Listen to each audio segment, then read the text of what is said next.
بنوتة مصرية عندها 5 سنين لقوها مرمية في الزبالة سنة 2001 في حي من الأحياء المجاورة لباريس في فرنسا.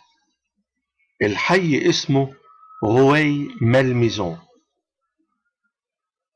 رئيس الحي فضل مكتم على موضوع الموميا بتاعت البنت الصغنطوطة لغاية ما أنهى الترميمات اللازمة للموميا، وهي الآن معروضة للفرجة في مدخل الحي. السؤال يا ممدوح يا ضماطي يا وزير الآثار، إزاي الحي ما بلغش الحكومة المصرية؟ إزاي الحي ما بلغش الدولة المصرية؟ يا ريت يا ممدوح تتصل بالحي. نمرة التليفون أهي 01-47-32-6565.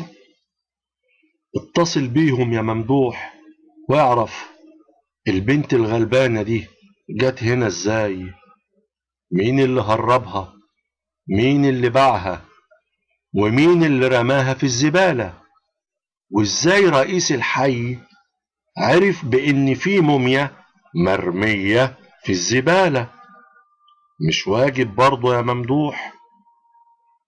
ويا ريت يا وزير الخارجية تتصل بإيهاب بدوي سفير مصر هنا في باريس وتخليه برضه يشقر على البت ويشوفها عايزة حاجة، جعانة عطشانة سقعانة. 15 mois de restauration, la واجب voici برضه. ressuscitée et présentée ce soir à ses premiers admirateurs. Ta-Izet est la momie d'une petite fille égyptienne datant de 2 ou 3 siècles avant Jésus-Christ. Un long voyage dans l'histoire jusqu'à sa découverte il y a 15 ans lors d'une banale collecte de déchets à Rueil-Malmaison.